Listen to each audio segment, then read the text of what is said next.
In today's video, I'm taking you deep into the world of one of the last true matriarchal societies on Earth, often called the Kingdom of Women. Of course, I'm talking about the Morsor people, but my experience wasn't quite what I expected, and I have some thoughts to share. So come with me on this eye-opening journey to explore the fascinating, complex reality behind the Kingdom of Women. Hello! So today's video is going to be a little bit different. So for starters, even though this video is all about a recent trip I did in China, right here, right now, I am not in China at all. I'm actually back in Australia. I'm in my childhood bedroom. I've been here for the last few weeks celebrating my dad's birthday, and in very exciting news, I'm going back to China in a few days and I am taking my parents with me. So expect some really fun food adventures coming your way in the next few weeks.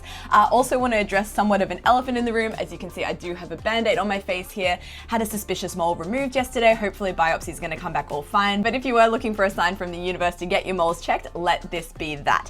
Anyway, back to the topic. As you may or may not know, in the last few weeks, I've been posting my Yunnan travel adventures where I've been traveling from Dali to Lijiang to Shangri-La. It's a very popular tourist route, but I did add one extra stop, and it's a place that I've been wanting to visit for literally over a decade. I have arrived at Lugu Lake. I'm going to try and get a glimpse of it. There are so many people here. It's a very famous lake here in Yunnan province. Wow, and it's absolutely gorgeous.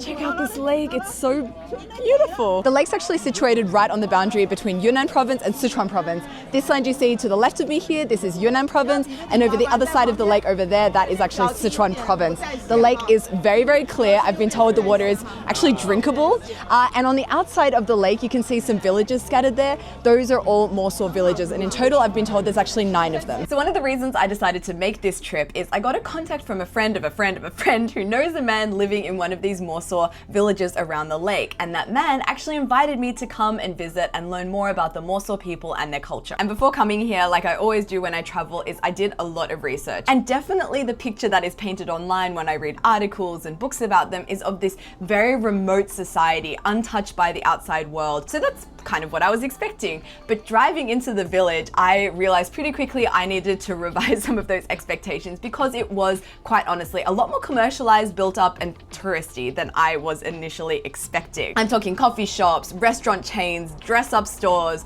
boat tours, and photo opportunities, massive hotels lining the lake, and a lot of development and building in general happening in that area. I guess this is a prime example of why it can be sometimes very harmful to construct these expectations of a place before you travel there.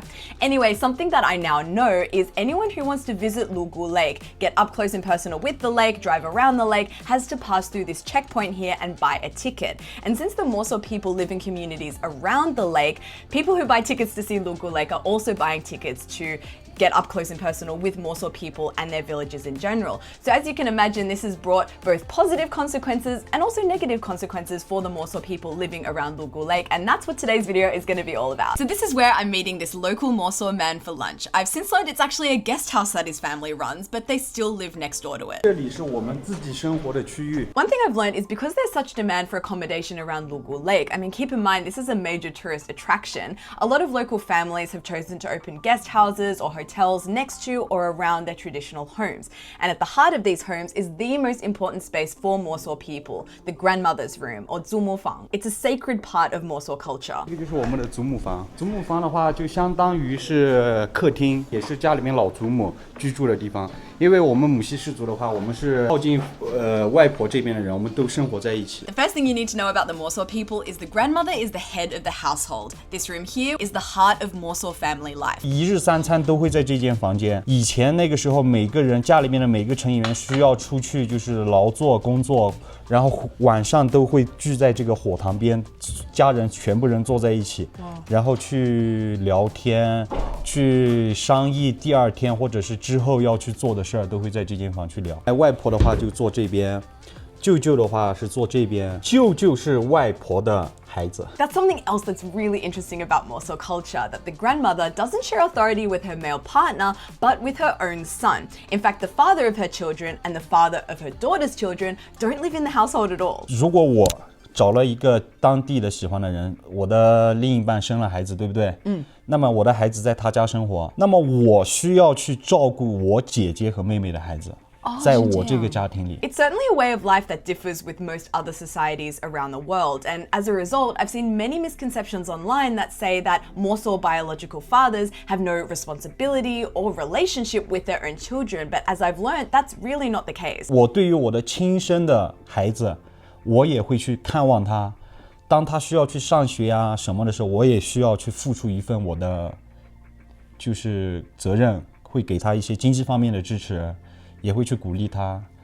只不过说只是大部分时间我在自己家照料我姐姐和妹妹的孩子。 One of the most intriguing aspects of Morsel culture, and also the source of many misconceptions, is the practice of Zouhun, walking marriages. So if you've ever heard of the Morsel people before, odds are you've also heard that marriage and divorce don't exist in their society. But before you rush to make your own conclusions about what that means, listen to what he has to say. 那么平时在生活当中，我们会通过就是篝火晚会啊，了解到自己喜欢的女性朋友，那么两个人产生了好感以后，那么他们会在这个地方就是去谈恋爱，那么谈恋爱经过一段时间以后，男方晚上都会去到女方家里，但是要经过女方的同意，那么两个人晚上会在一起。在天还不亮的时候，男方就需要从女方家回到自己的家里。以前没有电话，所以白天是分开的状态。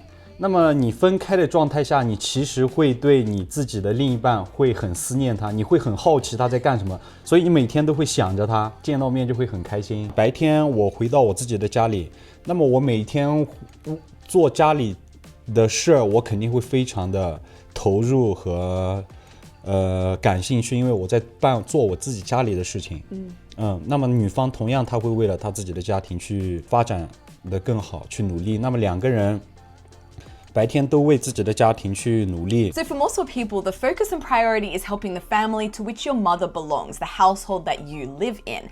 But this doesn't mean that relationships are short or meaningless. In fact, it's quite the opposite. 我希望更多人就是对我们的文化有一个比较正向的了解，而不是因为旅游开发以后，把我们的这个母系氏族，特别是我们的一个婚姻，然后往就是一个不好的方面去理解。是现在社会上很多人觉得，就是我们这边的男生可以每天都去到不同的，其实这样是不对的，这样我觉得挺不好，这种偏见。如果感情很好，可以一辈子走下去，那么如果中间出现了这个就是矛盾不合适，那么也可以分开，那么你的人生可以再次重新来过。所以两个喜欢的人，他们是因为真心喜欢才在一起，不会因为没有共同的财产，因为你的财产也是你家里的，他的财产也是他家里的，两个人就是一种精神和真正的喜欢。 There's a deep sense of freedom in their society. I'm talking about the freedom to love and choose a partner without concerns of salary, status, or societal expectation, because at the end of the day, your stability and your security comes from your own family unit, not your partner's. So I think that actually takes a lot of pressure off the relationship. And when it comes to the household, every single person has their own role to play. 有的去划船，有做生意的，有管家里边的酒店的。 His role in the household is cooking. He told me he loves to cook, and he's prepared a very local style lunch for me today, which notably features this very special pork here. 这个猪膘肉的话，就是我们每一年都会做，怎么变成这个样子？需要把里边的瘦肉还有骨头都给它去了，去了以后加两种调料，一种是花椒，一种是食用盐，然后放在就是通风阴凉的地方，让它自然的去进行一个发酵。 And today I have the opportunity to try it for myself. This is something that traditionally local people would only eat once a year, so I'm very lucky to get to experience it. This is what it looks like. So basically on the outside you can see the skin. It's kind of a mix between fatty and lean meat. Let's try. Wow. First thing that's hitting me, it is so salty. Very, very salty.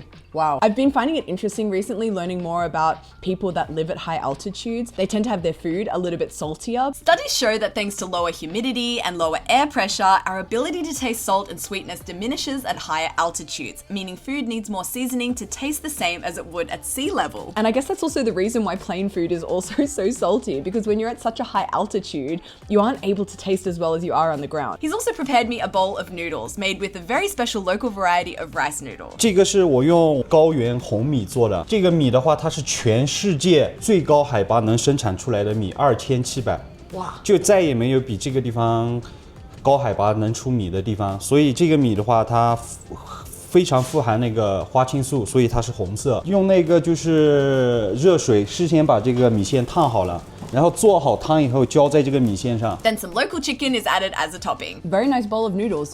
I really love the consistency of these red rice noodles. It's quite chewy. 社会进步以后，有很多人改良了这个米的品种，用了就是其他品种，它产量高嘛。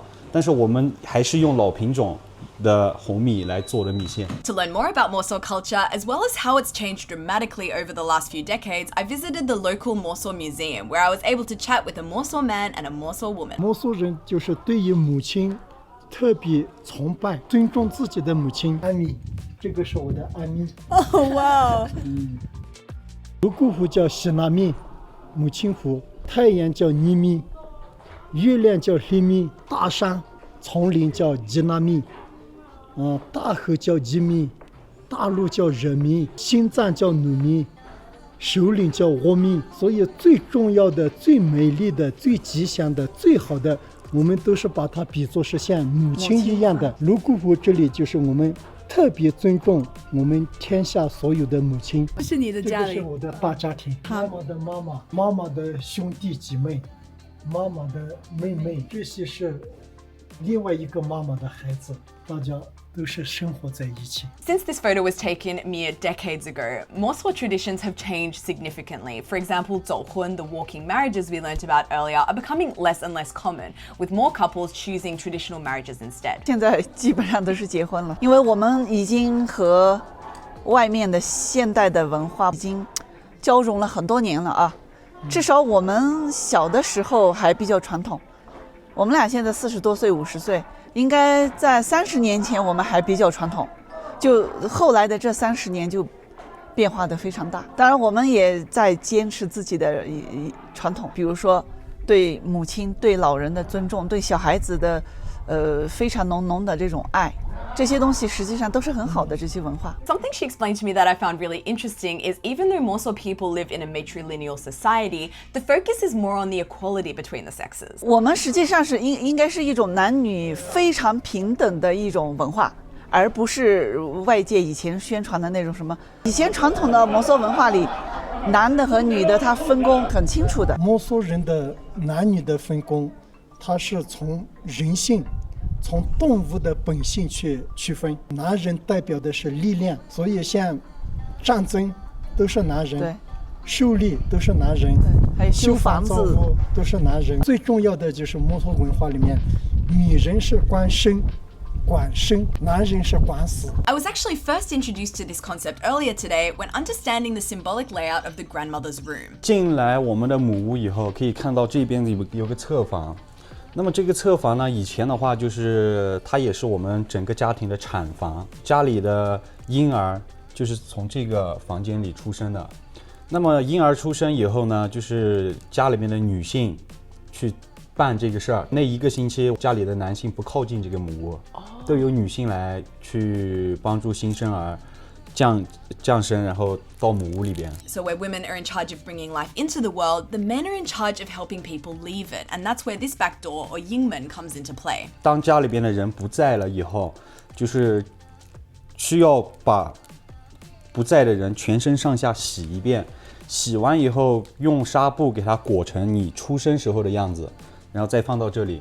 那么在做这个事情的时候呢，都是由家里面的男性来办，女性就不靠近这个屋子。所以生是女的，死是男的。然后家里面的纺织，一日三餐，喂猪、喂猪养孩子喂牛这些主要是女的。还有摩梭人最重要的一点就是我们整个家里面的这个财产是由家里面最有才能的一个母亲去管理。 Just to backtrack a bit, the definition of a matrilineal society is where the finances and property are passed down through the female line rather than the male line. 没有说是女性什么地位高，男的受歧视，或者是男的厉害，女的要怎么样。我们只有一个就是尊老爱幼，越是年纪老的人，不管是男的女的，越是尊重。还有弱者的保护非常好，比方说有残疾的呀，身体不好的，还有什么，比方说其中有一两个没有养育后代的，这些呢都会得到大家特别的关照啊。I feel like there's so much we can all learn from the Morsel people, which is why I wanted to make this video. But the reason I'm filming this in Australia weeks after my visit to Lugu Lake is I've just needed some time to process everything I learnt there, because as fascinating as it was learning about the Morsel people firsthand, it was also quite conflicting to see how modernization and increased connection with the rest of the world has in many ways weakened the Morsel people's connection to each other. 科技越发达，那么你对人和人之间的依赖会越来越少。现在是吃的、喝的、穿的都越来越好，但是人的心灵越来越痛苦。 I think there's really something to be said for that. And look, this isn't something that's just unique to the Morsel people. I feel it myself in this world that's designed to connect us more with phones and televisions and social media. I often feel like the more developed the world becomes, the more isolated that we actually feel. And this conversation really brought that into focus. And one of my biggest takeaways from this experience visiting the Morsel people is I really want to try and disconnect and be more present for real offline conversations with family and friends, because I feel like that's where the real connections come from. And at the end of the day, these people, they've seen the two extremes. They've seen so much change in their lifetime. And even though life is more convenient now with modern technology and science and all these technological advancements, they still told me they yearn for the old days where they could all sit around the fire and connect about life. And I think that really hit home. And I'd love to hear what you guys think about it. Let me know in the comments below any of the topics raised in this video. Let's have some conversations, but let's get back to the food. Time for a food break. Next up on our food agenda, we have this dish here. It's a popular local dish. It's made from fish. The Morsel people traditionally would eat a lot of fish from Lugu Lake, but there is currently a 10-year ban on fishing to kind of conserve and preserve the fish that are currently living inside. So this fish is not in fact from Lugu Lake, it's from somewhere else, but it is made in the traditional way. And what I mean by traditional way is it's prepared in a soup alongside the pig fat from that pig that we saw earlier, prepared in that very special way for the Morsel people. Because the fat isn't as nice to eat as the rest of the, as the rest of the pig, they use this fat in another way, and they use it as like an oily contributor to this soup. And it also, I've just been told, it helps to negate the singwei or the fishiness of the fish by putting that pork fat inside. And it's not just served by itself, you also have this extremely flavorful looking sauce that you basically pair it with. I haven't tried it yet. They told me to first, before I put too much of it in my bowl, to actually try it with my chopsticks to see how much flavor I can actually take. Oh wow. The flavors up here at altitude are like next level. That is, and spicy. Salty, spicy. You've also got some like coriander in there as well, so it's quite fragrant. Slightly sour. You've got that Sichuan peppercorn inside as well, so it's got that like numbing quality as well. First up, we're gonna go in with some of the steaming soup. And something really interesting that I just learned from the waitress. She came in, she actually gave me some soup. She didn't give me 1 spoonful of soup, she gave me 2. And she explains that in Morsel culture, if anyone is gonna be giving you food, they'll give you 2 scoops, whether that be 2 scoops of rice, 2 scoops of soup, 2 scoops of a dish, because to give 1 scoop is considered quite rude. So I just thought that was an interesting fact to share with you guys. Let's try it out. It's interesting because it's not fishy. I mean, if I didn't know that there was a whole lot of fish in there, I wouldn't necessarily know I was drinking a fish broth. It's giving salty, almost chicken soup, like a rich chicken broth. It's got more of a meatiness than it has a fishiness. It's very delicious. And another thing, because this is a jianshui, it's a kind of sauce where it's a little bit more on the drier side, but what you need to do is add liquid. So what I've just done is add a little bit of that soup to my jianshui, and that's how I'm actually going to enjoy that sauce. And this is where that fish enters the equation. I'm gonna pair that gorgeous, soft, tender fish flesh with this zingy dipping sauce. Wow. It's just everything I want in a fish dish. The fish isn't fishy. There are bones, but it's quite a big fish, so the flesh falls off the bones really easily, so I'm not picking out so many bones out of my mouth. That's a little foreigner thing from me. The sauce is just giving it such a flavor, such a zestiness and excitement to that to that fish as well. This is absolutely delicious. So this was a very early dinner because that evening I had some very exciting plans. I made my way about 20 minutes drive around Lulgu Lake to another Morsor village where I bought a ticket to watch a local Morsor performance. Basically, the performers you see here represent one person from each and every family that live in this village. And I was able to have a really insightful chat with one in particular, a young Morsor woman who's fiercely proud of her culture. 我叫儿车拉措，我非常自豪成为一个摩梭人，因为您知道，就是这边是可能全世界不多的母系文化保留地的这样子的一个地方嘛。对。所以在我们成长的过程当中，在我们的家庭里面，我们非常尊重我们的母亲，我们也非常尊重我们的女性，所以我觉得我非常的幸运能长在这样的一种文化里面。我上过大学，我有对比过，就是主流文化跟我们文化之间的一些差异。然后后来我还是选择生活在我的家乡，因为我觉得我家乡的人民以及他们的生活方式让我有归属感，让我觉得温暖，让我觉得人与人之间就是非常的真诚简单。晚上结束了一天的行程之后，也会在火塘旁边烧起一堆篝火，大家就聊聊家常，然后聊聊村里面发生了什么事情，就大家都不会去看手机之类的，大家就围着篝火。所以我很喜欢这样子，因为现在电子产品太泛滥了，对，泛滥了之后就是怎么讲呢？就是人与人之间拿着一个手机，距离很远，我觉得那是不好的。